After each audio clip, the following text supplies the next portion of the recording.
No fue un camino fácil por ser un hombre. Me parece que el CrossFit todo lo mata. Sí. No es cierto. No. Antes se hacían tantos anuncios de compresas porque las mujeres se orinaban y eso decías, ¿tiene que vivir una mujer condicionada a una compresa de por vida? Nos estamos encontrando muchas adolescentes con dolores menstruales. ¿Por qué esa adolescente tiene ese dolor? ¿Tienes moco vaginal? ¿Lubrificas? ¿Tienes deseo? Pues oye, ¿sabes qué no debes? Que ahora me noto la menopausia, ocurre la menopausia. Tú no das clases en escuelas de osteopatía porque eres fisio. Bueno, es que yo soy fisio, osteópata, Claro. soy terapeuta. El error, más que el error en la hora de tratar, es el error a la hora de diagnosticar. Yo me he encontrado pacientes que tenían lumbalgias y eran lumbalgias de origen venoso. Y el cirujano ha abierto para hacer una artrodesis lumbar y luego se ha encontrado con todo el plexo de Batson completamente dilatado.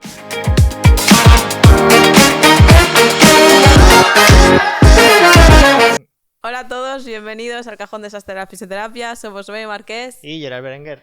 Capítulo 5 ya, qué fuerte. Hostia, cómo pasa, ¿eh? O sea, 5 capítulos, hemos hecho capítulos muy interesantes, Sí. pero yo creo que este va a ser brutal. Top. Este va a ser muy, muy top. Como veis, hoy no estamos en Fisiocross, nos No. hemos salido de la clínica porque tenemos un invitado muy especial. Hoy estamos en Fisioblanes, está con nosotros David Sánchez Rienda.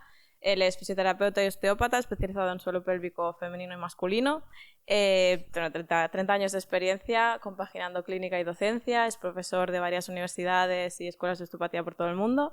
Bueno, y una infinidad de ponencias yo creo que ha hecho de todo. Sí, es infinito todo lo que hemos buscado un poco, hemos hecho un poco de... Sabíamos que había hecho muchas cosas, pero vaya, le ha cundido mucho. Sí, le ha condido mucho la vida. No nos liamos más. David, gracias Hola. por abrirnos las Bienvenido. puertas de tu Bueno, casa. gracias a vosotros por invitarme, por darme esta oportunidad de divulgar este tema y de crear pues una nueva fisioterapia y unas nuevas aportaciones a todos los que nos escuchen. A mí me hace mucha ilusión este capítulo porque nosotros cuando contactamos con David sabíamos que era un tema que no tocábamos para nada, pero a mí me bastó un audio de 2 minutos con David para entender que no teníamos ni idea.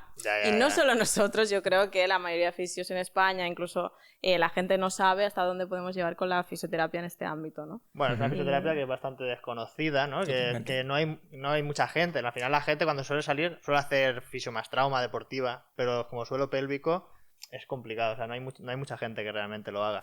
Sí, a ver, el mundo del suelo pélvico es un tema que lleva una trayectoria ya de años, sí que es cierto, pero que cada vez se va especializando más y cada vez va haciéndose como más analítico, ¿no? Y eso es lo bueno.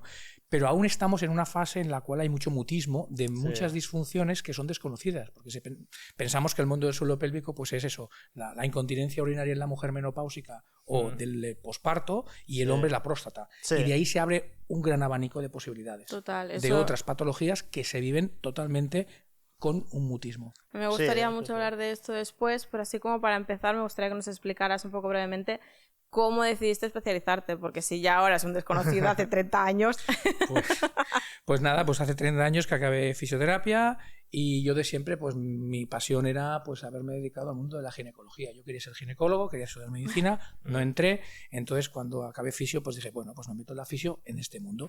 No fue un camino fácil por ser un hombre, ¿vale? Porque claro, me encontraba con matronas, me encontraba con muchas compañeras que siempre me han ayudado y me he sentido bien, pero es un tema difícil siendo un hombre, ¿no? Abordar a una mujer.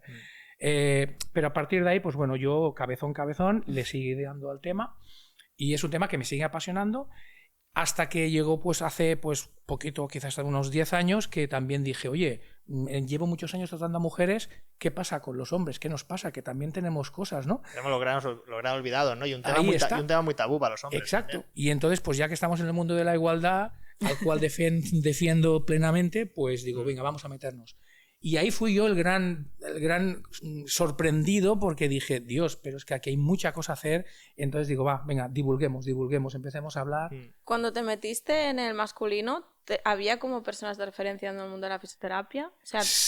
Encontré muy poquitos. La verdad es que a nivel nacional, pues bueno, yo encontré un par de personas más. Me tuve que ir moviendo mucho por fuera de España, por Europa, alguien en Estados Unidos. Entonces, la ayuda también de los urólogos, por parte de los urólogos me ha sido muy útil. Había una buena predisposición por esa parte. Sí, la verdad es que sí. Yo creo que cuando yo empecé hace 30 años, los ginecólogos estaban muy negados al mundo de la fisioterapia del suelo pélvico, pero se ha hecho un muy buen trabajo y hay muy buenos profesionales. Qué bueno. a lo largo de esos 30 años, ¿cómo ha cambiado? Aparte del tema masculino, que hace 10 años quizás que se está tratando más. Mucho, se ha cambiado mucho porque lo que te decía, ahora ya no estamos solo en el mundo de la incontinencia, de la próstata, estamos en el mundo de las dispareunias, del dolor sexual superficial, profundo, de la endometriosis, de los desgarros clitoridianos, todo el mundo de la coloproctología, todo el mundo del cáncer de colon, y luego en el hombre todo el mundo de la disfunción eréctil, de la disfunción sexual, del dolor sexual en el hombre, que también existe, ¿vale? Incluso todo el mundo, que yo creo que también es un poco en la forma de abrir más este mundo a la fisioterapia moderna o actual, podríamos decir, que es el mundo del deporte. Porque no nos hacemos la idea de la cantidad de patologías de suelo pélvico que nos puede aportar el deporte mal hecho. Entonces yo siempre digo, haz deporte, se tiene que hacer, pero bien gestionado y bien ejecutado. Entonces hay mucha persona que practica un deporte que es lesivo a su suelo pélvico. No solo por hiperpresión, parece que el CrossFit todo lo mata. Sí. No es cierto. No. Gracias. Y estoy aquí con dos. Para nada, o sea... Un golf puede lesionarte el suelo pélvico. Un golf, que dices, un golf, que vas ahí a pasear. No. Una hípica, que parece que el ciclismo todo lo mata. No, una hípica. Todo lo que sea el deporte de impacto directo o indirecto sobre el suelo pélvico. Entonces, hay un palmarés que podríamos estar aquí haciendo 7 capítulos. Es verdad que de eso no se habla. Yo recuerdo hace como 10 años, cuando empecé CrossFit, tuve la suerte de que fui a un seminario de suelo pélvico. Yo flipé porque ahí había pues un montón de mujeres de diversas edades, gente llorando. Y claro, yo no sabía lo que era el suelo pélvico para esa época y dije, hostia, esto realmente tiene una influencia muy negativa en la persona, con el mutismo que hablábamos, que es muy importante y bueno. Lo que ocurre es que, claro, la persona que haga CrossFit tiene que ser guiada por alguien que tenga unos conocimientos previos, pues bueno, de esas expresiones, de esos gestos justos, de esos gestos gestionados, ¿no? Sí. Pero en sí, todo deporte, es que un yoga mal hecho también puede ser lesivo. Y el deporte puede lesionar mucho el suelo pélvico, pero no solo el presivo, sino el de impacto directo o indirecto.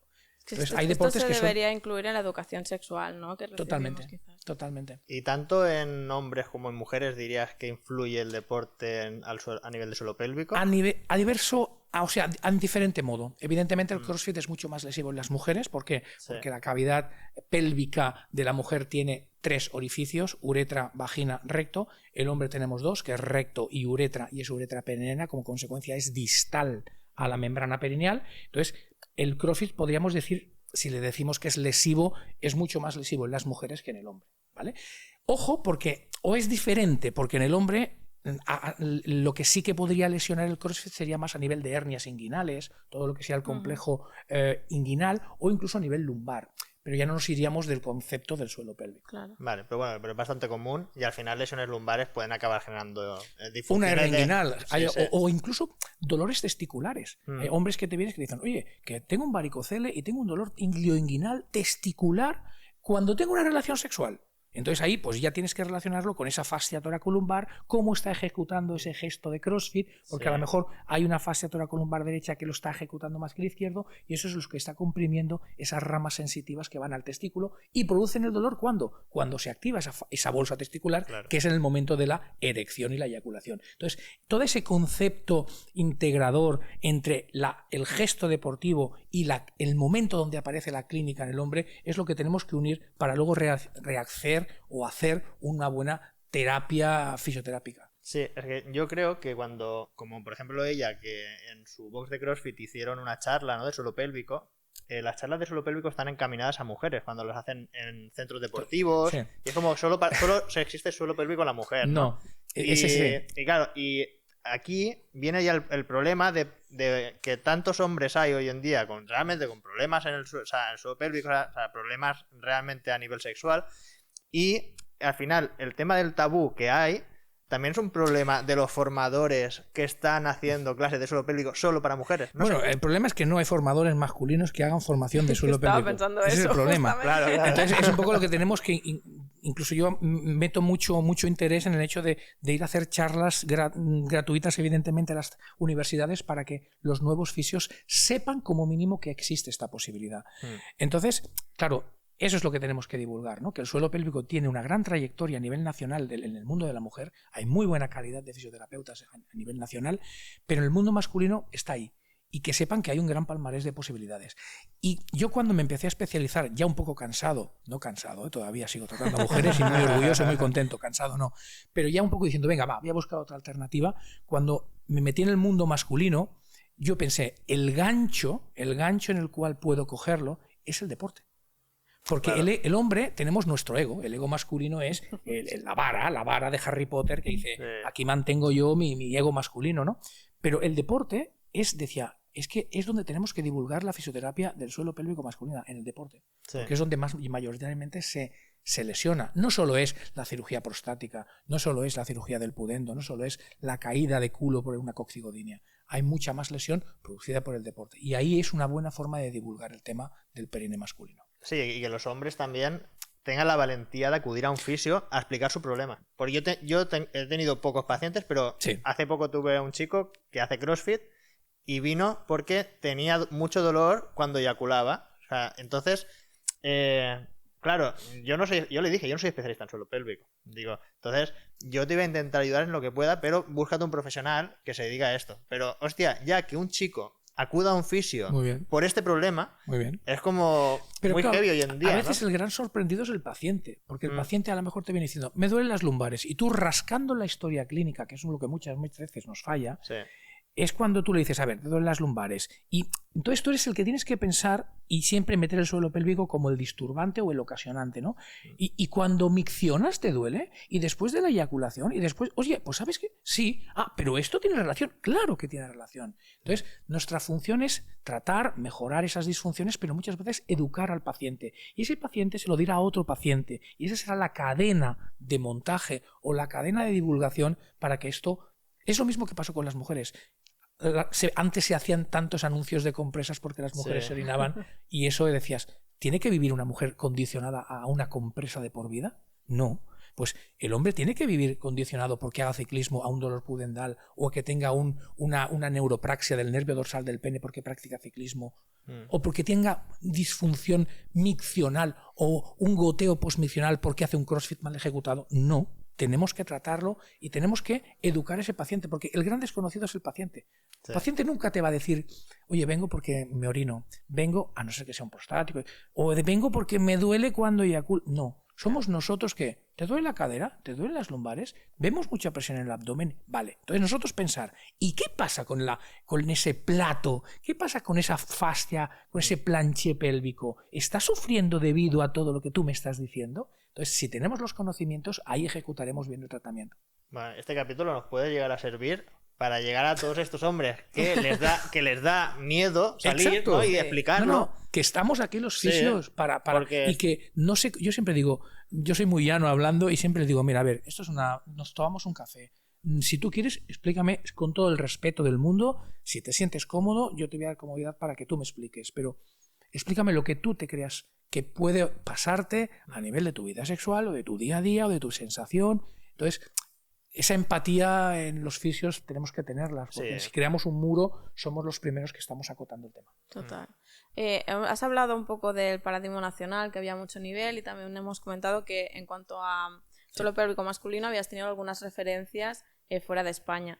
¿Cómo está la fisioterapia en España en este sentido y cómo está en el mundo en general? Porque ya que has podido dar clase en tantos países, pues imagino. La verdad es que en España, yo siempre lo repito, yo me muevo bastante por Sudamérica, he estado en Rusia, en países nórdicos, en zonas a veces en algún punto de zona de Arabia, en Italia, Centro Europa, y la verdad es que Italia, por ejemplo, ahora nos va siguiendo los pasos.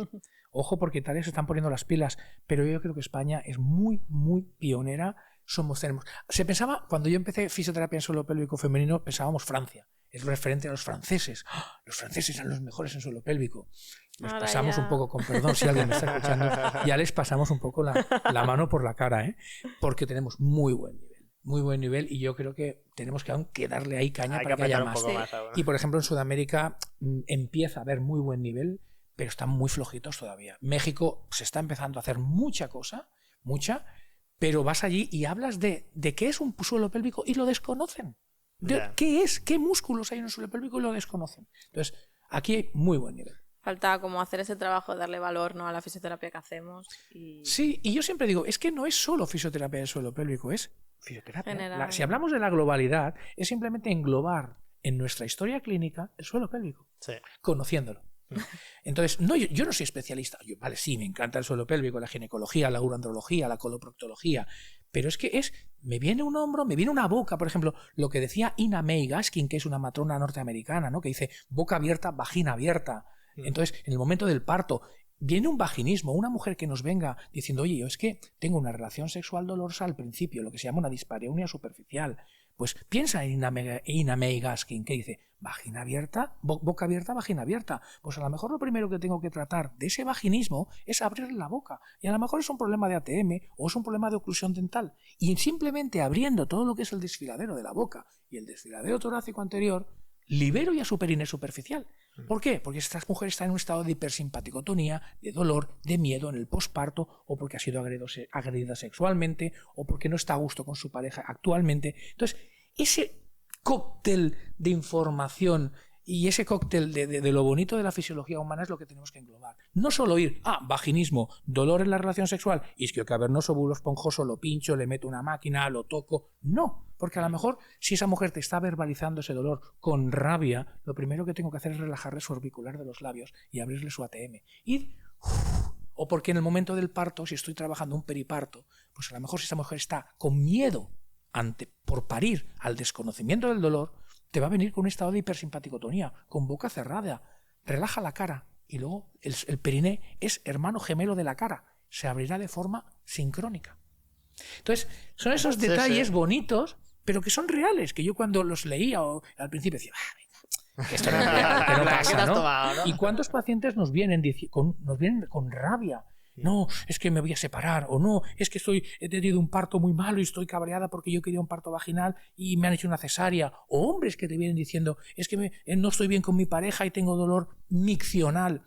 Entonces pensemos en esa parte neurovegetativa, emocional, facial, y luego, si muchas veces lo último que tenemos que tocar es el suelo pélvico.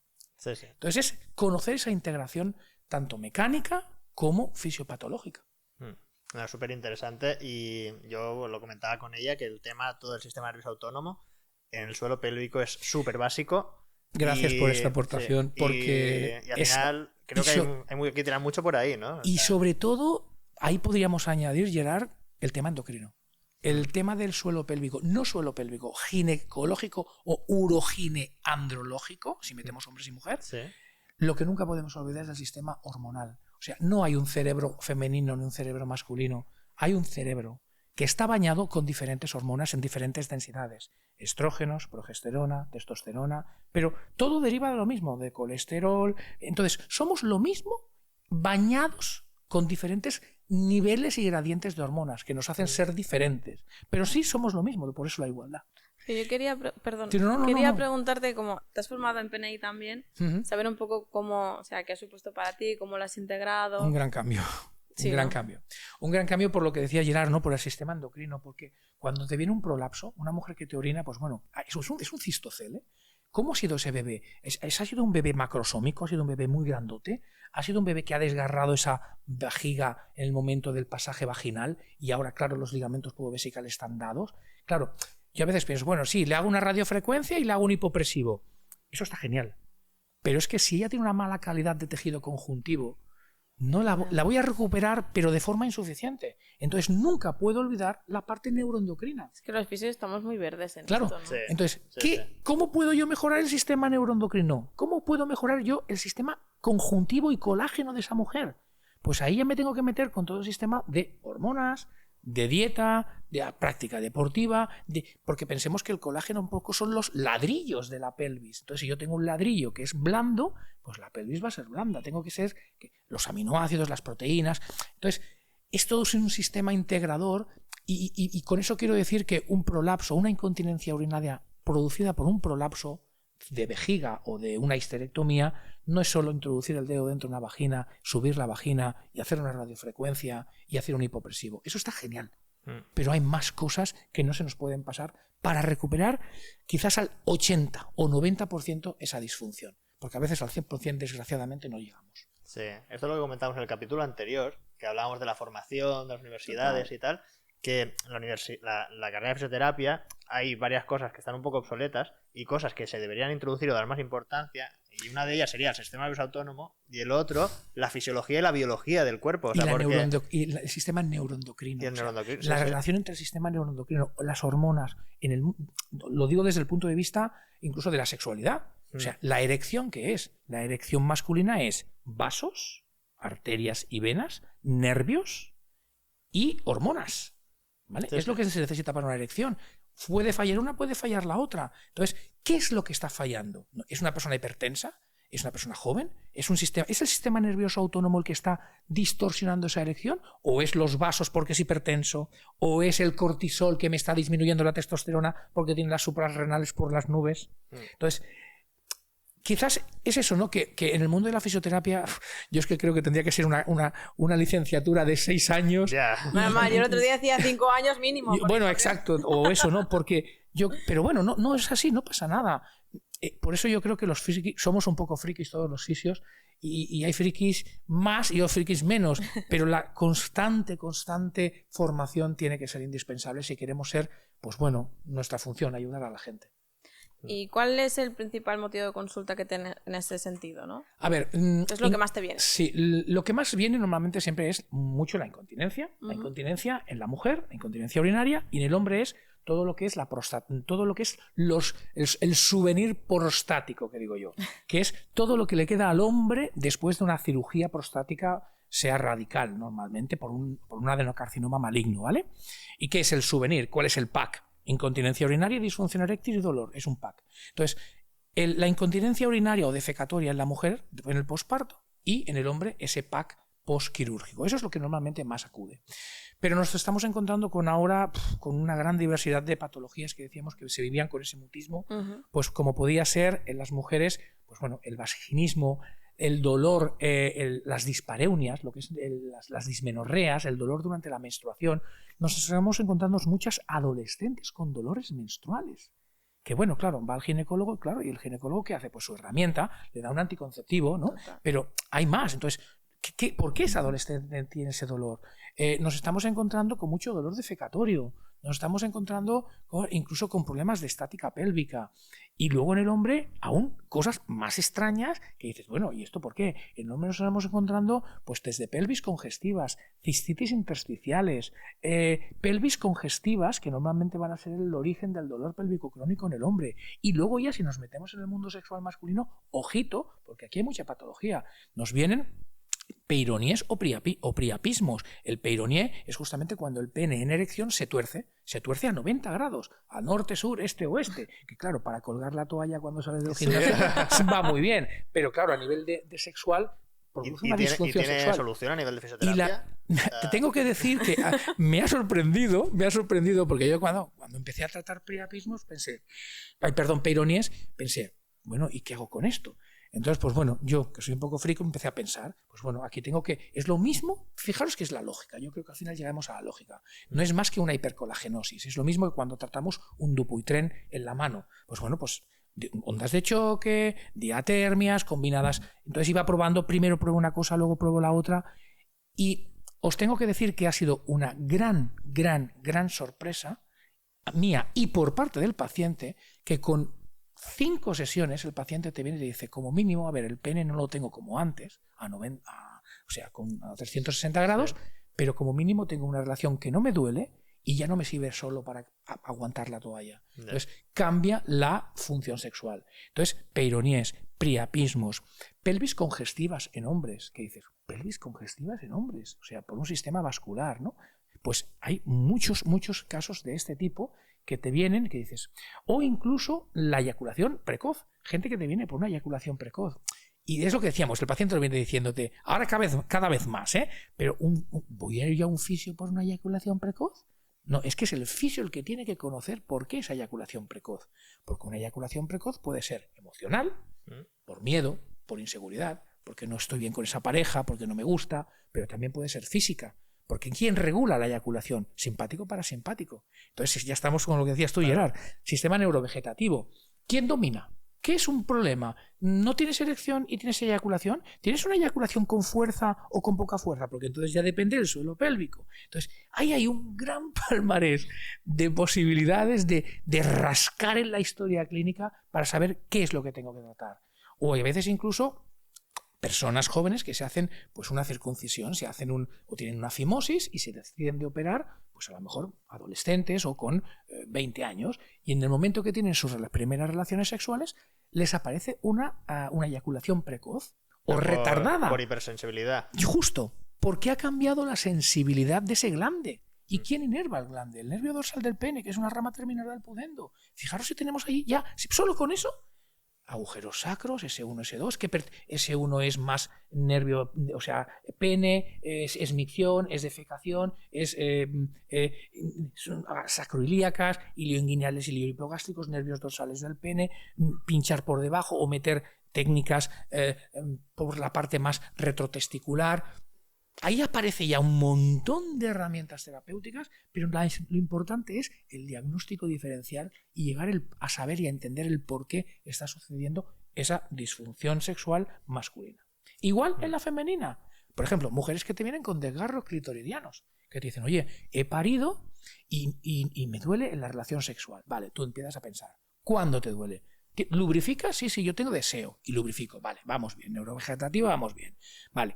¿Cuándo te duele? No, yo es que incluso la ropa interior me molesta. Tengo una sensibilidad en la zona clitoridiana brutal. Vale, ya pienso, clítoris.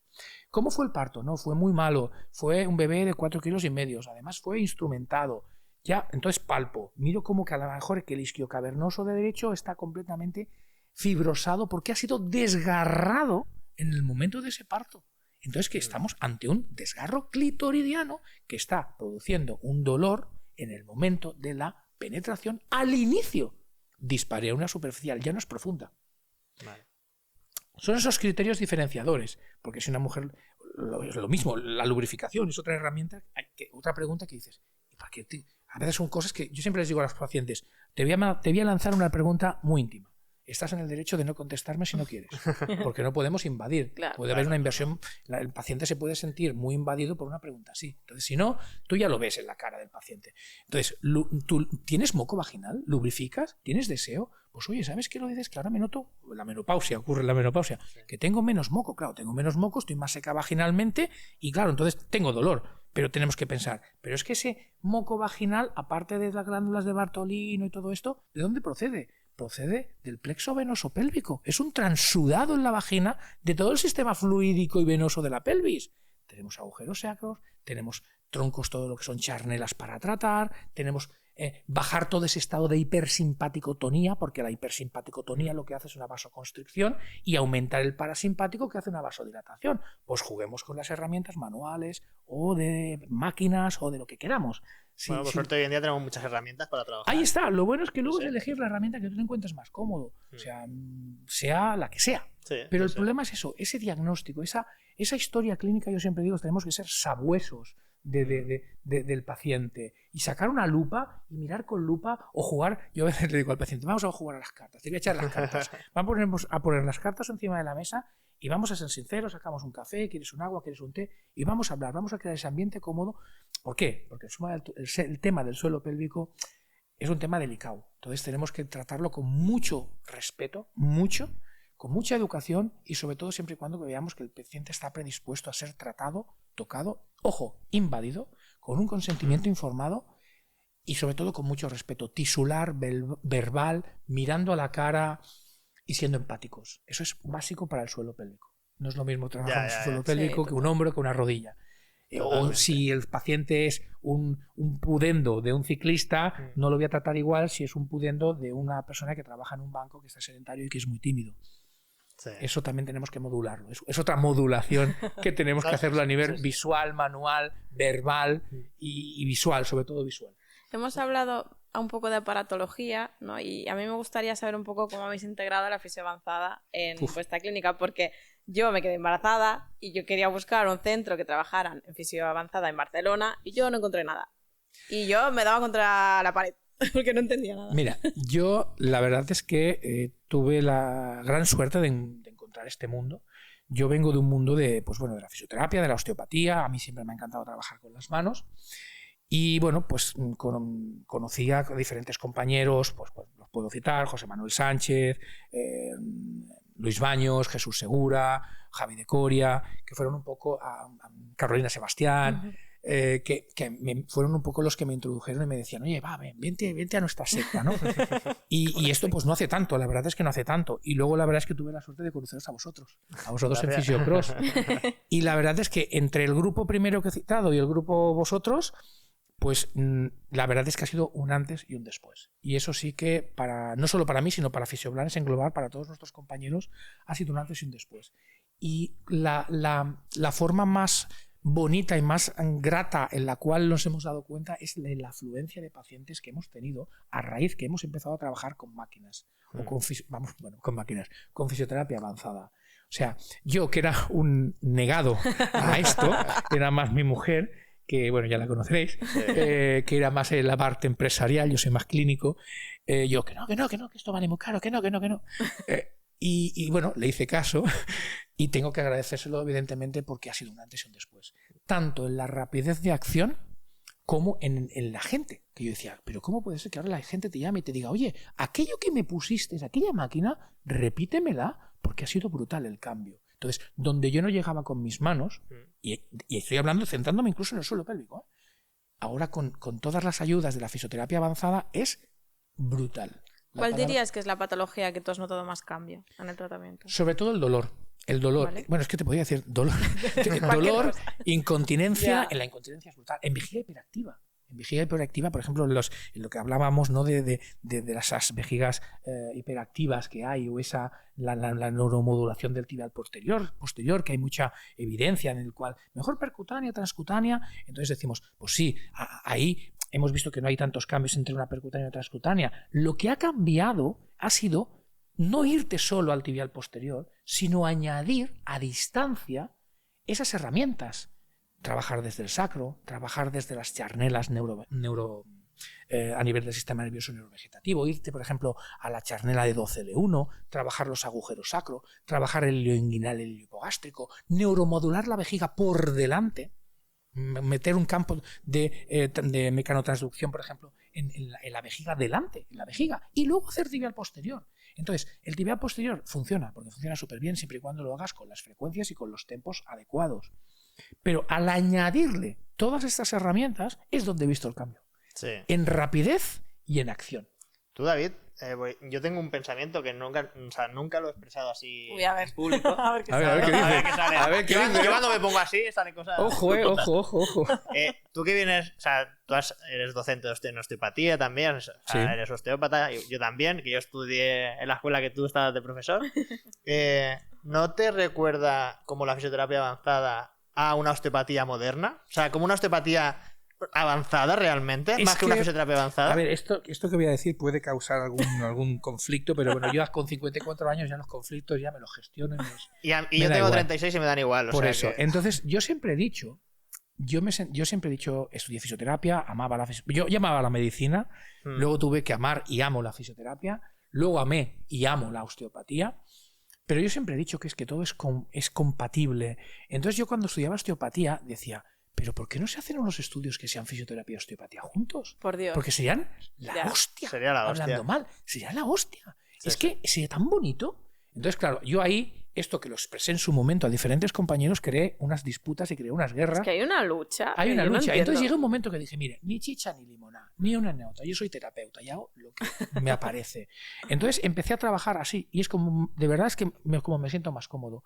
Porque incluso había tenido problemas con algunas escuelas que me decían, tú no das clases en escuelas de osteopatía porque eres fisio. Perdona, es que yo soy fisio, soy osteópata, claro. soy terapeuta. Soy terapeuta y ayudo a la gente. Entonces, cuanto más, y ayudo a la gente. Y no porque haga esto, dejo de ser osteópata. Sí que son conceptos diferentes y tenemos que respetarlos, pues, los creadores de la osteopatía y tal. Pero es que es tan maravillosa esa unión. Y es lo que tú decías. Cuando yo estudiaba osteopatía, yo decía, es que esto es una fisioterapia avanzada, chula, que me está completando los agujeros del queso Gruyère que me faltan de la fisio. Sí. Entonces yo lo veo una unión perfecta. Claro, es que a mí cuando me explicaban la historia de la osteopatía, ¿vale? En osteopatía, y me explicaban que Andrew Taylor Still era un médico avanzado a su época, claro, yo ahora me lo planteo y digo, hostia, vamos a coger a Andrew Taylor Still y lo vamos a poner en el siglo XXI, en el hoy, ¿vale? Este hombre que era un médico avanzado, ¿no creéis que estaría haciendo otro tipo de técnicas mucho más avanzadas?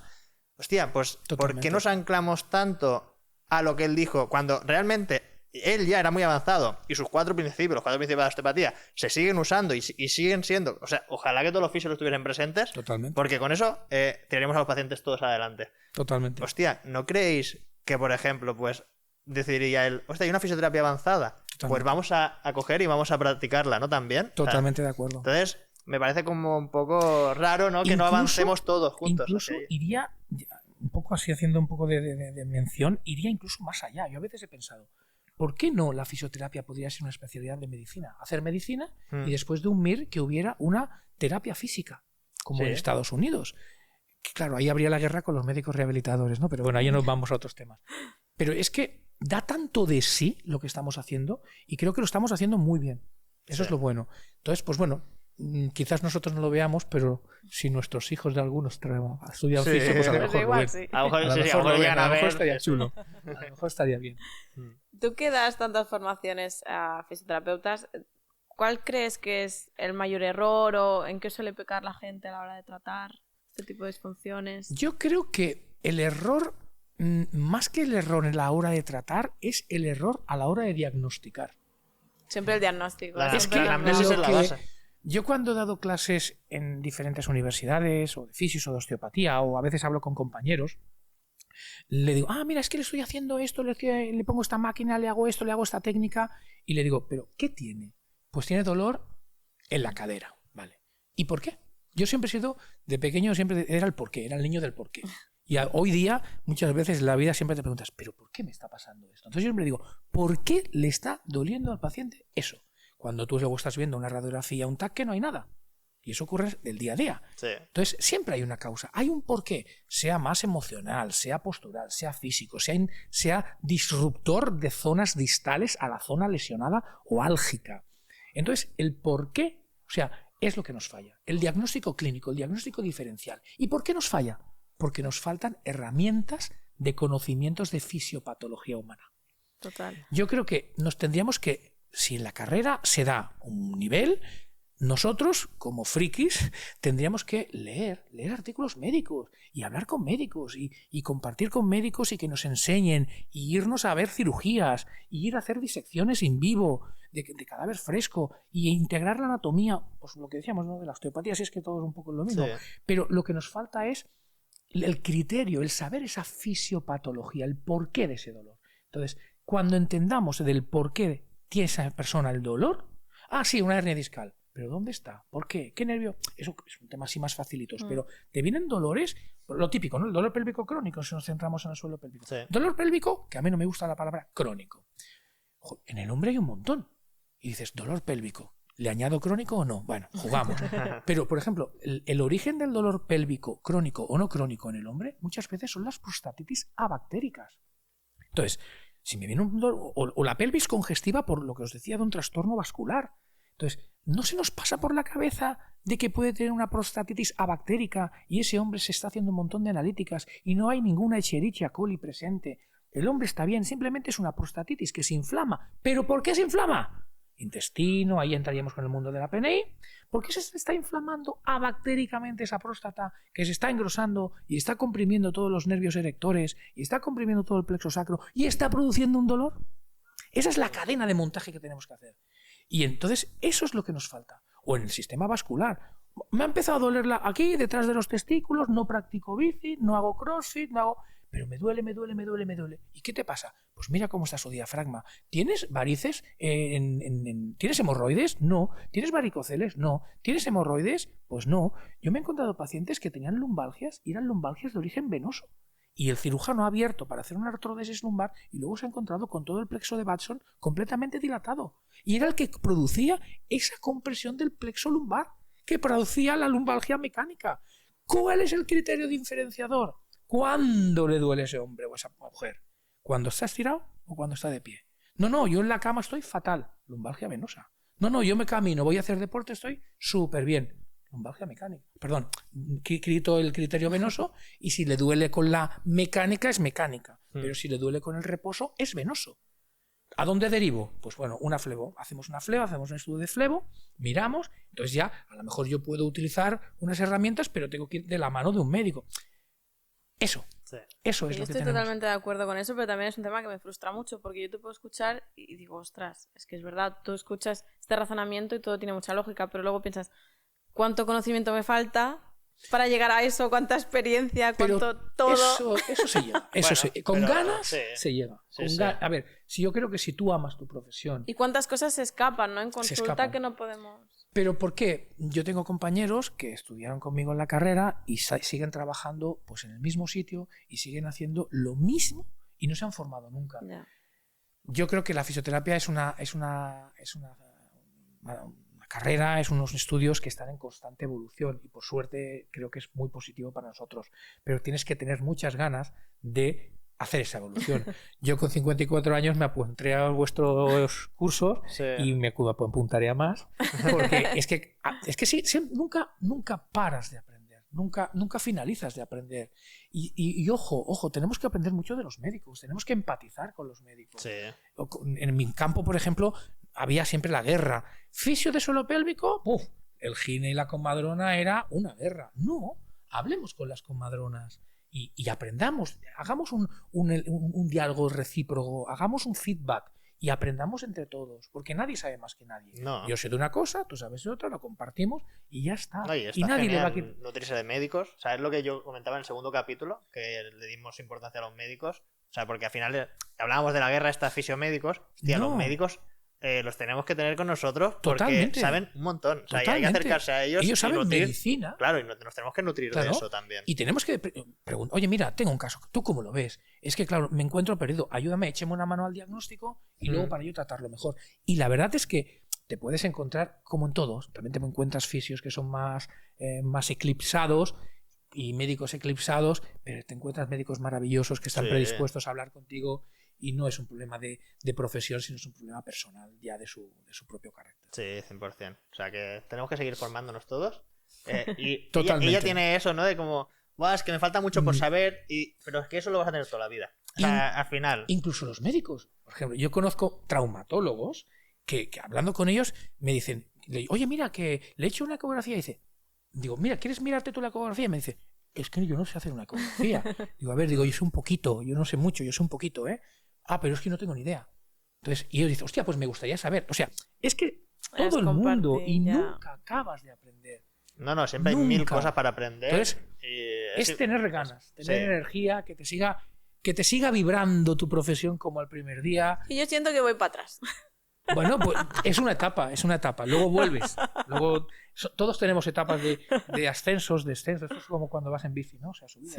No, a mí me alucina ver gente, pues, como tú, ¿no? De vuestra generación, como José Manuel Sánchez, que también me pasa y también se lo comento. O sea, que vais a las formaciones y se os ve la cara. Yo que he estado dándote formación, ¿no? O sea, pues, miras la cara y dices, está disfrutando, lo está viviendo y está diciendo, el lunes cuando llegue a la consulta esto lo voy a poner en práctica ya. Bueno, también tenemos días malos, aquellos que dicen, pues no sé qué os voy a decir, estoy muy cansado, pero bueno. Pero que está genial, o sea, que al final, gente que lleváis 30 años en la profesión, que sigáis con esa ilusión y esa ganas de comeros la fisioterapia. Sí. O sea, eso es brutal. Y sobre todo, yo estoy entrando en la etapa ahora de seguir aprendiendo, porque yo creo que soy el niño del porqué, lo digo, pero sobre todo de divulgar. O sea, ahora he entrado en una fase que me encanta de que la sociedad sepa nuestra verdadera función y que sean conscientes de las cosas que podemos hacer y viven en el mutismo. ¿Cuáles serían las patologías así más raras que quizás la gente no piensa en un fisio, pero que están ahí? Sobre todo las disfunciones sexuales. Las sexuales. Sobre todo el priapismo, el peironié, que el peironié es una erección mantenida en el tiempo. Es una persona que te viene y dice, he tenido una erección de 5 horas. Claro, la pareja dice, qué guay. Pero claro, el hombre tiene un pene erecto 5 horas a una presión excesiva con la posible... con el posible peligro de que haya una isquemia de los cuerpos cavernosos y luego aparezca una disfunción eréctil. Entonces, es una urgencia médica, ¿eh? Entonces, claro, luego trabajaríamos después de esa posible cirugía.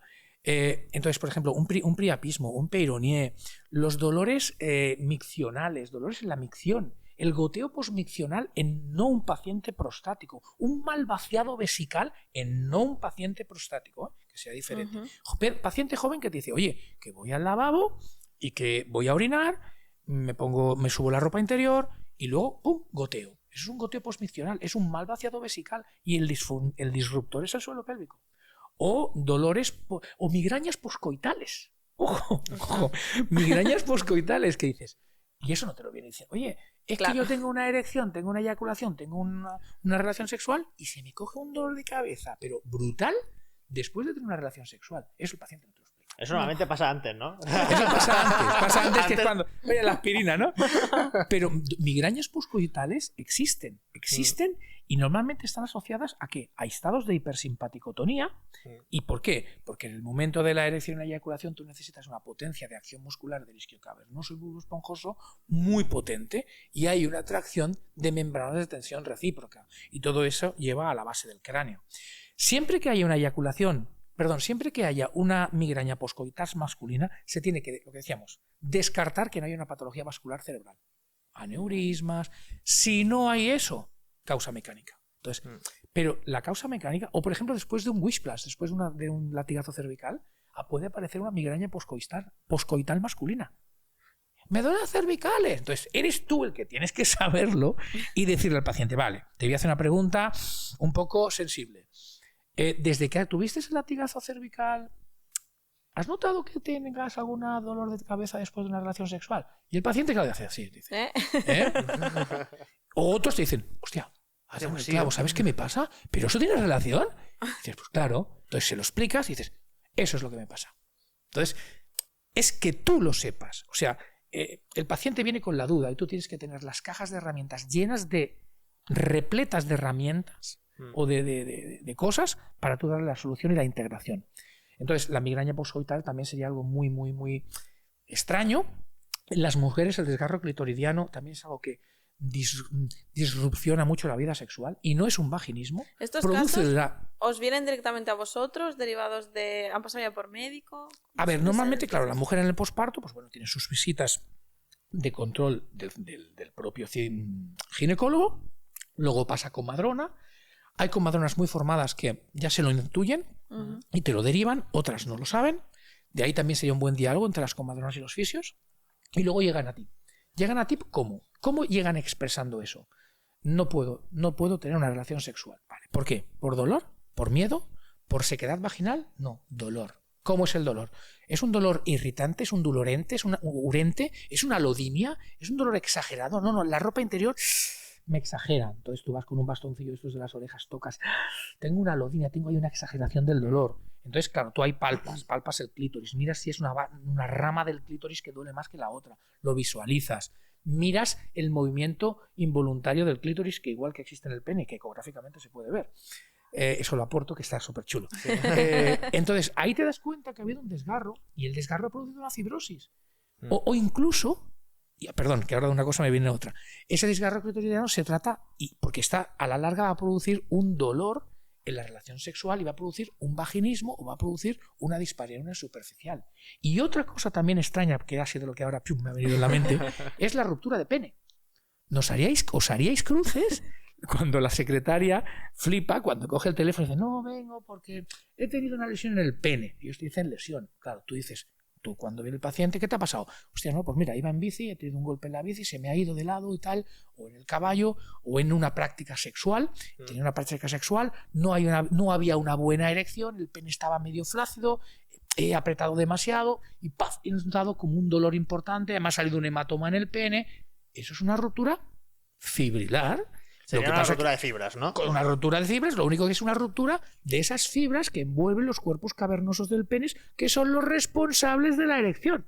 Entonces ahí vamos a tener una fibrosis, un dolor miccional, un dolor sexual. Entonces ahí, por ejemplo, ondas de choque, diatermia, radiofrecuencia, van divinos. Epi no le harías, ¿no? Pues no te creas, me lo estoy planteando. No, eso tengo que hablar con José. Tengo que hablar con José Manuel. A nivel periférico sí que trabajamos las rótulas con EPI, pero claro, meter una aguja de EPI en el pene... Mira, pues con José, que el otro día estuvimos juntos, se lo decía, digo, José, estoy empezando a pinchar el nervio dorsal del pene, me tienes que ayudar y enseñar, ¿eh? Tío, tú estás loco, no sé qué estás haciendo. Y digo, José, que funciona, que funciona. Y entonces, y que no es difícil porque incluso se hacen bloqueos, se hacen bloqueos del nervio dorsal del pene, que podemos tratarlos desde el sacro, ¿no? Pero bueno, y en el clítoris también se hace, y además ecográficamente tienes la arteria y vena dorsal del pene, entonces se ve muy bien y es facilito, es un abordaje facilito. Y esto porque te lo decía, perdona que se me ha ido de la mente ahora, no sé qué te lo decía. Lo de la EPI. Lo de la EPI, estaba hablando de la EPI. Eso. Entonces, claro, atreverme a pinchar un nervio dorsal del pene, me estoy empezando a atrever con la ayuda de gente que sabe mucho más que yo, ¿eh? Pero hacer una EPI en un cuerpo cavernoso, ahí necesito de gente también que sepa más que yo porque no me atrevo. Pero, jolín, no sé, me has dado una idea. Una línea ahí. Pero, por ejemplo, ondas de choque funcionan muy bien, la diatermia funciona muy bien, la radiofrecuencia funciona muy bien, y el paciente te lo dice, me ha salvado la vida. Y hay pacientes que después de esas rupturas de pene se tienen que operar. Hay rupturas de pene que se tienen que operar y se tiene que reconstruir todos esos cuerpos cavernosos y esponjosos para que tengan la función erectora y miccional. Pero claro, después de la cirugía, el urólogo nunca le dice, ves a hacer fisio. Se tiene que hacer fisio. Porque si no, luego habrá lo mismo, una fibrosis, lo te dirá, sí, ya se me ha ido el hematoma, pero oye, es que ahora cuando tengo una erección me duele y se me tuerce. Entonces ya aparecerá toda esa... Entonces se tiene que tratar. Entonces yo creo que esas patologías sean un poco las más... Ahí, ¿qué dices? Las más raras, ¿Existe? ¿no? ¿Eso existe? Real. Y bueno, ¿qué pasa con la endometriosis? Que parece que ahora está de moda, ¿no? Sí. La endometriosis... Pone cualquier cosa y sale endometriosis por todos sitios, ¿no? Y desgraciadamente la endometriosis cada vez va increciendo. Y el problema es que, y más desgraciadamente, es que va increciendo en adolescentes. La endometriosis parecía que era una cosa de personas... Pues, de mujer fértil, en edad fértil, ¿no? Incluso normalmente hay doctores muy especializados como el doctor Carmona aquí en Barcelona de endometriosis que pues incluso a veces se operan después de que hayan tenido bebés, pues para que, o incluso hay mujeres que se les normaliza la endometriosis después de tener bebés, ¿no? Pero desgraciadamente cada vez más hay endometriosis en adolescentes. Y ahí es una cosa que nos hace pensar. ¿Por qué? Porque está muy ligado al sistema neuroendocrino. No olvidemos que la endometriosis es una enfermedad inflamatoria. Y entonces, es una inflamación de base. Y es una inflamación que ¿de dónde procede? Vale, sí, sabemos que tenemos quistes endometriales que se dispersan. La endometriosis, ¿qué es? Es el endometrio que se dispersa por la cavidad infraperitoneal o intraperitoneal, se dispersa. Entonces, ¿qué pasa? Que esas células endometriales que tienen receptores estrogénicos, cada vez que la mujer menstrua, se hiperactivan, se engrosan y producen una microrregla en ese momento. Entonces, claro, la mujer tiene no solo una descamación endometrial en su útero, sino un dolor inflamatorio donde haya quistes de chocolate o quistes endometriales, que son como se llaman, ¿no? Entonces, claro, ella puede tener un dolor abdominal, lumbar, etcétera, etcétera. Pero no olvidemos que es una enfermedad inflamatoria. Entonces, ¿qué ocurre? Eso fue una cosa de la que me hizo pensar, porque si es un dolor inflamatorio o de causa inflamatoria, pensemos por qué aparece en la adolescencia. Justamente muchas veces por el desajuste neuroendocrino. Hay mucho desajuste estrogénico, hay mucho hiperestrogenismo, ¿vale? Y pensemos que la hormona, yo siempre digo que las hormonas son como los carteros, llevan una función, ¿no? Entonces, la función lo que hace el estrógeno entre glándula y glándula y entre el tejido, es decir, prolifera, crece. Por eso está relacionado el estrógeno o el hiperestrogenismo con el cáncer de mama, cáncer de ovario o la endometriosis. Entonces, hay mucho hiperestrogenismo, estamos cargados de estrógenos, tanto exoestrógenos como endoestrógenos, no solo el estrógeno que secreta esa adolescente, sino a nivel medioambiental o a nivel de dieta. Entonces, tenemos muchas herramientas con la fisio para modular el dolor de la endometriosis, que hay mucha, pero no nos podemos olvidar nunca de que la endometriosis es una enfermedad inflamatoria y lo primero que tenemos que modular la endometriosis para mejorar su clínica, tanto en adolescentes como en mujeres de edad fértil, es modular la inflamación de bajo grado. ¿Y dónde se origina? En el intestino. O sea, para que nos entienda un poco la gente que no es del campo médico, o sea, básicamente los adolescentes pueden tener endometriosis porque comen como una mierda. O sea, comen fatal. Ahí está, lo has dicho genial. Yo me he enrollado más. Comen fatal. Me he enrollado más. ¿Vale? Y entre el estrés o la sociedad que nos lleva, el estrés, ¿no? Totalmente, el cortisol, es el gran disruptor del eje neuroendocrino, ¿no? A nivel de eje hipotálamo, hipofisario, ovárico. Entonces, muchas veces tenemos que modular eso. Y te vienen madres con niñas adolescentes, es que tienen endometriosis. Y yo siempre les digo, mira, hazme una cosa. Apúntate, envíame, quiero un WhatsApp de todo lo que come esa niña durante 3 días y a la hora que lo come. Te das cuenta de la cantidad de mierda, como tú has dicho, que comen. Y de, es que ahora un chicle, ahora una gominola, ahora un bollicao, luego un bocadillo, pero luego me he comido un plato de brócoli a la noche. Piensas, a ver, pero es que eso está mal modulado. Y yo siempre les digo al paciente, mira, vamos a hacer una cosa. Te voy a tratar 3 ciclos. Vamos a jugar a 3 ciclos. ¿Qué es eso? Durante 3 ciclos vas a hacer lo que yo te diga.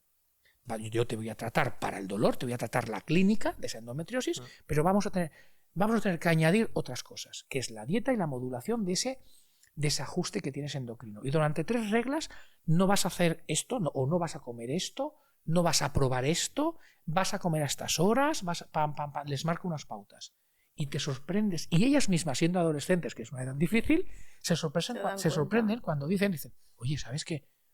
¿Esto ocurre? Yo tengo una hija de 15 años que empieza con dolores, no es endometriosis, creo, no está diagnosticada, pero la tengo muy marcada y le digo, oye, a partir del día 14, y ya tiene su aplicación, cuando bules no quiero verte ni estaco de azúcar. Es que no vas a probar el azúcar. Un croissant por la tarde. No, prohibido. Y con 2 o 3 ciclos que lo estamos haciendo, dice, oye, papá, ¿sabes que ahora me duele menos? ¿Sabes que desde la ovulación hasta que menstruo tengo menos sensación de hinchazón? Y a veces no hace falta que sea una endometriosis, sino simplemente un síndrome premenstrual. Porque si hablásemos de las dispareunias, o de las dismenorreas, ahí entraríamos en los síndromes premenstruales, menstruales, ováricos, preováricos o posováricos. O sea que cuando te duele la regla, no es solo cuando duele la regla, sino que hay muchos síndromes. Y todo eso es neuroendocrino. Ahí nos vamos también un poco a la educación sexual, ¿no? Porque esto lo deberíamos saber de base. Eso tendría que ser una asignatura en el cole. Bueno, yo iba a decir de GB porque yo soy de GB, de primaria. Claro. O sea, cuando van a los colegios a hacer educación sexual, ¿qué les explican? A colocar un preservativo. Un preservativo, plátano. Sí, es muy triste. Es muy triste. Sí. Entonces tendría que haber una asignatura en edad de adolescentes que durara 1 año y que fueran diferentes profesionales. Fisios, ginecólogos, matronas, psicólogos, sociólogos, y que les hablaran desde una violencia de género, de cómo al no es no, del respeto tisular, de cómo comer para que no les duele la regla. Todo eso tendría que ser una educación. Bueno, deberíamos salir del colegio sabiendo exactamente cómo funciona nuestro cuerpo y cómo está constituido nuestro cuerpo. Porque al final sabemos los planetas dónde están, ¿no? Pero no sabemos, por ejemplo, a un chaval de 13 años o 14 le preguntas dónde está el bíceps y si no es que va al gimnasio porque es un friki no sabe dónde está. Ahí está. Entonces no puede ser. Hay países nórdicos que están haciéndolo. Hay prototipos en los países nórdicos que están haciendo este proyecto de hacer durante 1 año, no hacer 2 días, sino durante 1 año una asignatura de dile educación sexual, dile, no sé, X, y yo creo que puede ser un proyecto muy, muy, muy bonito. Esto incluso en el Colegio de Fisios de Cataluña, el Colegio de Fisioterapeutas de Cataluña, que yo estoy dentro de la parte del comité de suelo pélvico, yo lo propuse, de hacer programas educativos no a corto plazo, sino un semestre, no vamos a decir 1 año, ¿no? Sí. Un semestre, y venga, sin exámenes, ¿no? Pero de que el adolescente, sobre todo el adolescente, sepa todo esto. Incluso ya no solo por el dolor, por todo el respeto sexual, toda la violencia de género, el respeto tisular, a conocer al hombre y a la mujer, de sus zonas erógenas, de lo que uno quiere, no quiere, de ese respeto. Y yo creo que el tema que estamos sufriendo, esa violencia de género, estaría también más modulado si lo hiciésemos así. Sí, totalmente de acuerdo. Sí. Es que tenía una pregunta y se me ha escapado y me da mucha rabia. Sí. Sobre este tema. Bueno, la menopausia es otro tema, que la menopausia también hay tela. En cuanto al tratamiento del dolor, más en clínica, más pongámoslo, tratamiento pasivo, como se suele abordar. Volvemos a repetir, perdón. Estamos hablando nos íbamos un poco para atrás de endometriosis, Sí. ¿no? Toda esta parte que hemos hablado de endocrino. Y luego toda la parte que hacemos como más enfocada al dolor en clínica, en consulta, igual tratamiento más pasivo. ¿Cómo lo sois abordar en ese Más a nivel de terapia manual te refieres, sin fisioterapia avanzada. No, en general. Bueno, o sea, ¿qué harías tú para tratar el dolor ¿Sí? de la endometriosis en Vale. tu clínica? O sea, con tu paciente. Vale, sí. O sea, teniendo todas las técnicas. Vale, que sí. tienes, todo. Yo lo primero son sus hábitos de vida, ¿vale? O sea, el por qué. La endometriosis es lo que decimos. A ver, no, ojo. Me salto un paso. Primero el diagnóstico. Sí. El diagnóstico por un médico. O sea, un diagnóstico, hay una endometriosis y dónde están esa endometriosis. Yo necesito que un médico me diga, hay quistes endometriales en el fondo de saco vesicouterino, en el fondo de saco de Douglas, en el parametrio, entre los asas intestinales, o mira, está llena de endometriosis. Porque eso es lo que me va a dar cómo se va a manifestar el dolor clínico durante el ciclo de esa mujer, ¿vale? Una vez que tenga el diagnóstico y dónde está dispersada esos quistes endometriales, porque yo luego ahí será mi herramienta terapéutica. Yo lo que voy a hacer, sus hábitos de vida. ¿Haces deporte? ¿No haces deporte? ¿Cómo comes? ¿Qué estrés tienes? ¿Qué edad tienes? ¿Cuál es tu entorno? Y entonces a partir de ahí entra mi acción, ¿no? Entonces mi acción ahí es sobre todo trabajar mucho la parte neuromodulativa a nivel de nervios periféricos, sobre todo ilioinguinales, iliohipogástricos, pudendos, agujeros sacros, todo lo que es obturadores. Por ejemplo, obturadores va brutal para cuando hay una endometriosis muy fijada con dolores suprapúbicos. Toda esa mujer que te dice es que me duele el pubis, ¿vale? La zona o congestión sobre la zona, me viene la menstruación, tengo una congestión baja, ahí neuromodulemos los nervios obturadores. ¿Eso lo haces percutáneo o transcutáneo? De las dos modas. Las dos de los dos modos. Vale. De los dos modos. Porque hay gente que dice, oye, mira, yo es que me pinches ahí en la ingle. Cuando es un pincho, es una zona muy fácil de pinchar. Sí. El nervio obturador es muy facilito, pero si no, pues tenemos dispositivos no invasivos que funcionan súper bien. Como contáis con el sistema superinductivo, ¿no? Exacto, superinductivo. Entonces metes obturador derecho, obturador izquierdo. Y luego vejiga. O pubis, lo pongo suprapúbico. Y no podemos entonces olvidar todo lo que es la relación del core con el suelo pélvico. Ilioinguinal, iliohipogástrico, subcostal. Todo entonces lo que son los plexos, salidas de D12, L1. Y luego algo que es maravilloso para todo lo que es el dolor, tanto de endometriosis como de dolor pélvico crónico, como de dolor de menstruación, es la parte más miofascial de la fascia toracolumbar. Y recordemos que la fascia toracolumbar es psoas, cuadrado lumbar y paravertebral. Entonces ahí, ¿qué nervios lo inervan y qué fascia lo envuelve? Ahí ya tenemos todas esas herramientas. Entonces, haciendo una síntesis, sobre todo obturadores, agujeros sacros, ilioinguinales, iliohipogástricos, subcostales, y fascia toracolumbar. Y ahí, con eso tendríamos un gran abordaje. Es un abordaje que me recuerda mucho al que hago yo para una pubalgia. O sea, una pubalgia es que lo resumiría exactamente pues es que, igual. Sí. O sea... Pero es que es lo que, como antes hablábamos, yo creo que no hay magia, no hay. Lo que hay es lo que hay, los nervios son los que son. Total. Y entonces lo que falla es que tú tardes 10 segundos, 15 segundos en hacer como un cóctel mental rápido de qué me está diciendo esa persona, qué me está transmitiendo, dónde le duele, cómo le duele, por qué le duele y cuál es el origen del dolor. Si tú analizas esas 4 preguntas, las herramientas luego más o menos son todas las mismas. Al final es muy potente el tratamiento que comentas, o sea, porque estamos tratando una sesión sistema nervioso periférico, sistema nervioso central y sistema nervioso autónomo. O sea, Justo. A lo mejor esa chica con endometriosis, pues si encima tiene un estrés laboral o familiar brutal, pues entonces a lo mejor tendrás que modular a nivel de ganglios simpáticos superiores, ganglio cervical superior, medio inferior, y hacer a lo mejor pues algo más no invasivo sobre los ganglios. ¿Para qué? Para bajar el sistema simpático, todo ese estado de hipersimpaticotonía, o trabajar la boca, o trabajar el trigémino, o los suboccipitales, percutáneos, transcutáneos. No sé, ahí yo creo que tenemos la gran posibilidad de añadir tantas cosas tan bonitas que seguro que hay cambios. Tú imagínate a una mujer que te viene con una endometriosis, con un dolor menstrual, y tú tratas todo eso que hemos dicho y encima le haces algo a nivel suboccipital, o le metes ganglios, o le haces algo transcraneal, o incluso le haces una modulación a nivel ocular, o sea, o trigémino. Es que es brutal las cosas que podemos hacer. Sí, las herramientas que tiene hoy en día el fisio, o sea, son increíbles. O sea, Ahí increíble. está. Ahí está. Yo siempre, por ejemplo, los ojos, yo siempre digo que es el reflejo del neurovegetativo, ¿no? Esos pacientes que los pones boca arriba y ves que están con un exoftalmo parvertebral ahí vibrando y que estás tú trabajando el cráneo y no cierran los ojos, están así. O los niños que nacen, esos niños cuando tratamos bebés, yo les llamo niños faro, porque son niños que vienen al mundo con unos ojos así.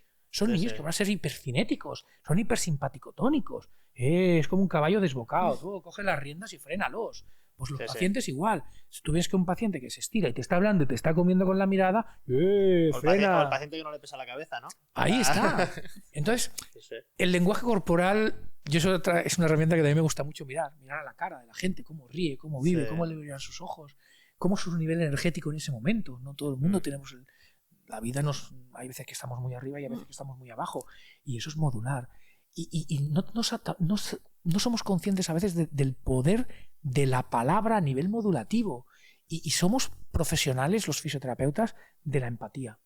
Y solo empatizando con nuestros pacientes, ¿cuántos pacientes hacemos que no les hemos hecho nada y salen y dicen, ay, doctor, qué tranquilo salgo, no me has hecho nada, pero me ha cambiado la vida con esta visita? Y digo, pero si no le he tocado, si no le he hecho nada. Bueno, pero a veces ya solo el que tú le expliques lo que tiene, el conocimiento ya está bajando. Bueno, tratarles como personas, la curación, ¿no?, ¿no? empieza con el conocimiento de la disfunción. Sí. Esa es una frase que Miriam Rojas Estapé, la capté de ella, y me emocionó mucho cuando la escuché, porque digo, es verdad, cuando yo sé por qué me duele, empiezo a estar en el trampolín de la curación. Bueno, yo te diría antes aún, o sea, cuando a un paciente le dicen, ves con David, que es el mejor fisio que hay en Cataluña para tratar el suelo pélvico. Eso ya le cura. No, yo creo que pero yo no. Después ya no digo que seas. Yo lo sé que lo considero, pero ya no digo que lo seas o no. Pero la típica persona que le dice, ves a David, ¿vale? A otra persona, ves a David, que es el mejor. Esa persona solo que coge el teléfono, llama a Fisioblanes y dice, darme hora con David, y le dan la hora y se está curando esa persona. O sea, a partir de ese momento se está neuromodulando ya esa persona. Yo es que la parte emocional es una cosa que siempre me ha gustado mucho también. O sea, y creo que hoy día estamos pasados al vacío. Estamos como el jamón cuando lo pasamos al vacío. Estamos secos. Nos faltan emociones.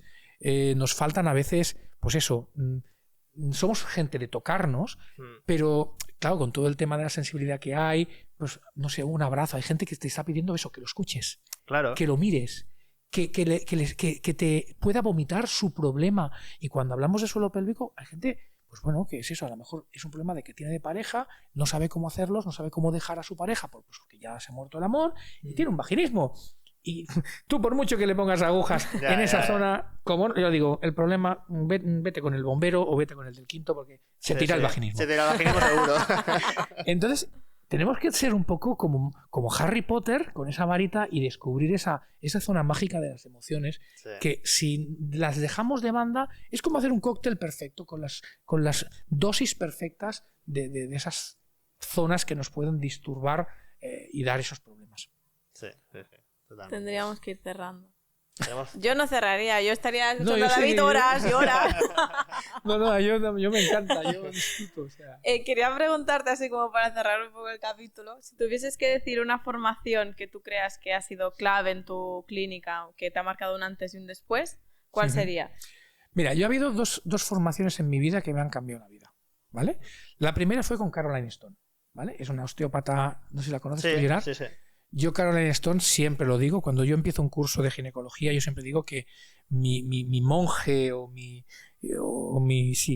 monje o mi precursor, o tu mentor, ¿no? Mi mentor fue Caroline Stone. Yo creo que todo lo que yo puedo saber se lo debo mucho a ella, y fue una mujer que me emocionó cuando la escuché hablar, su forma de ser, su forma de transmitir, y siempre se lo agradezco. O sea, Caroline me cambió la vida, mi actividad de suelo pélvico. Y por otra parte, pues todo vuestro mundo, todas las personas que he dicho antes, Jesús Segura, José Manuel Sánchez, que he compartido muchos momentos de fiesta y no fiesta con él, Carolina Sebastián, Luis Baños, vosotros, vuestro curso, cuando hice vuestro curso no os estoy haciendo la pelota, para nada, fue así, me abrió, yo llegué allí como pardillo, como diciendo, bueno, yo no tengo idea de ecografía, yo no tengo idea de agujas, vengo porque me lo han dicho estos, a ver qué pasa, ¿no? Y en poquito tiempo, porque esto no hace tanto, esto hace muy poquito, hace poquito, sí. Hace muy poquito, ha cambiado mi vida profesional y la vida de mi consulta. Porque yo no tenía ni una puñetera máquina y ahora hay 40.000 máquinas, 40.000 agujas y 40.000 pacientes pidiendo que le hagamos eso. Qué guay. Entonces creo que os doy las gracias a todas esas personas que he dicho y a más que hay, ¿no? Pero sobre todo esos dos, yo creo que han sido los que más cambio han hecho con más fuerza y más presencia. Yo me acuerdo cuando el primer día que te conocí a ti, bueno, a ti ya te conocía de osteopatía, pero cuando hablé con Marta, ¿no? Y bueno, cuando yo empecé a explicar el tema de la maquinaria y tal, se le iluminó la cara de una manera que me acuerdo que me cogió del brazo y nos fuimos a comer. Me dice, Gerard, explícame todo esto. No. Y claro, yo era el pesado del pudendo, ¿no? Porque eso a todos los profesores que venían decían, oye, ¿el pudendo? Y el pudendo, yo era obsesionado del pudendo. Los compañeros se reían porque se reían, no, hacemos cachondeo. Oye, tú eres el del pudendo. Y es verdad, porque claro, yo solo miraba ahí la pelvis, ¿no? Pero porque yo veía tantas cosas que se podían aplicar y que sigo viéndolas y creo que es un potencial maravilloso que se puede ir amplificando. O sea, que nada, adelante, fuerza y que no perdamos nunca las ganas de seguir aprendiendo. Y otra pregunta relacionada a la formación, o sea, fisios que acaban de salir de la carrera, ¿vale? Que quieren hacer especialidad en suelo pélvico. ¿Tú qué les recomendarías de empezar a hacer como primera formación? Mira, ahora por suerte en España tenemos muchos másters de suelo pélvico. En España empezaron, o al principio habían 1 o 2, ahora hay muchos másters solo de suelo pélvicos. Yo, por ejemplo, colaboro con el del máster de la Universidad de Valencia, con el de Laura Calzado, se hizo también uno en Tudela, ahora ya no se hace. Pero bueno, hay másters de suelo pélvico normalmente duran 1 año, con muy buenos profesionales. Entonces yo creo que más que hacer un cursito, pues voy a hacer un cursito con fulanito de tal, o de suelo pélvico, o voy a hacer hipopresivos, yo les diría, a ver, ¿te gusta el suelo pélvico? Pues haz un máster de suelo pélvico. Y sobre todo, otra idea también muy importante es que no pensemos que el suelo pélvico es pipi, caca, culo, bedo, pis, masculino, femenino, sino que hay un gran mundo por descubrir que es el suelo pélvico en el deporte. Y hay mucho trabajo a hacer. Entonces, tenemos esas 2 cajas de herramientas que si el caca, culo, pedo, pis, que hasta ahora conocíamos, se ha hecho un gran camino de evolución en el mundo del deporte, y no solo el ciclismo, que parece que el ciclismo y el crossfit es el gran disruptor, no. Hay muchos más que tenemos ahí mucho trabajo a hacer. Pues nada, nos llevamos todos deberes, ¿eh? Fisios, a estudiar. A estudiar un montón. Y bueno, es que... A seguir formándose. A seguir y siempre. Por cierto, los fisios siempre estamos muy predispuestos a formarnos. O sea, somos un profesional sanitario que nos formamos mucho. Sí. Y sobre todo, matar el ego. O sea, yo creo que es una profesión que cada vez menos, pero cuando nosotros empecemos, todavía te encuentras con gente del yo. Y no, yo sé de esto y comparto contigo. Total. Y lo más importante es divulgar. Y oye, mira, yo lo hago así, porque yo a lo mejor lo hago así. Y yo, por ejemplo, oye, José, ¿y tú cómo lo harías? O yo, Gerard, ¿cómo lo harías? O Mariano, ¿cómo lo harías? Y eso, ¿no? Y ese encuentro, ese compartir. Y que nadie es más que nadie. O sea, entonces el momento que aparecen los egos es cuando ya ahí matamos toda la gracia del sistema. Entonces, compartir, hablar y aprender. Y yo, por ejemplo, el inicio de todo esto, fue Jesús Segura, con el cual tengo una amistad especial, que fue el tío, las agujas, no sé qué, y Carolina Sebastián, que también me ayudó un montón. Y entonces, pues bueno, personas que quieren ayudarte y ir creciendo sin egos y sin decir que yo lo sé todo, porque nadie sabe nha. O sea, solo sabemos un poquito de algo. Y tenemos que seguir nutriéndonos entre todos. Entre todos y de todos. Qué bonito al final. Sí, ha quedado chulo. ¿No? Ha quedado chulo. No estaba montado, pero ha quedado Es como mejor saber las cosas. Sí, hay que improvisar. Yo por eso, mira, ya no estamos de ahora, yo improviso todo. A mí me da seguridad, luego no lo uso. Yo normalmente siempre digo, lo que te salga, lo que te viene a la cabeza. Hay días que me queda la mente en blanco, entonces digo, no sé qué tengo. Bueno, da igual. Pues nada, chicos, la verdad es que para mí ha sido un placer que vengáis aquí a Fisioblanes. Muchas gracias. ¿Por qué? Porque por la divulgación que vais a hacer de este tema y por la labor que hacéis en vuestros cursos, que creo que es súper completa, súper buena y nada. invitar a todos a que... Muchísimas gracias. Muchas gracias. ¿Dónde te puede encontrar la gente? ¿Cómo te pueden localizar? O sea, bueno, aquí, Fisioplanes. ¿Tienes redes sociales? Sí, bueno, sí, yo la verdad es que no era mucho de redes sociales, pero he descubierto, por el hecho de eso, de educar a la sociedad, de que si un hombre se le rompe el pene o una mujer se le rompe el clítoris, me estoy yendo un poco a lo vulgar, que sepa que hay fisios que los podemos tratar. Entonces, bueno, nosotros tenemos redes sociales que es Fisioblanes, y luego tengo otra que es David Sánchez Rienda, y luego tengo una de cocina que es otra que es mi hobby. Eso es mi hobby, pero no. Pero es Fisioblanes, que somos, bueno, pues sí que metemos cositas, o la de David Sánchez Rienda, que también ahí la dedico más a hacer pues, más cosas de cosas más prácticas, y la otra es un poco pues, también todo lo que hacemos en esas dos. Yo te animo a divulgar por redes porque se te da muy bien. Sí, pero el problema es el tiempo. El problema es el tiempo. Es que tienes una clínica, que tienes hijos. O sea. El problema es el tiempo, la edad, que también pesa, que dices, me gusta, lo sigo disfrutando, pero también me estás haciendo. Y das tu espacio para ti también. Pero bueno, lo vamos a seguir haciendo. Esa es la actitud. Pues nada, chicos, muchas gracias. Un placer. Muchas gracias. Nada, a los demás nos vemos en el siguiente capítulo. Ahí está. Muy bien. Gracias a todos. Gracias.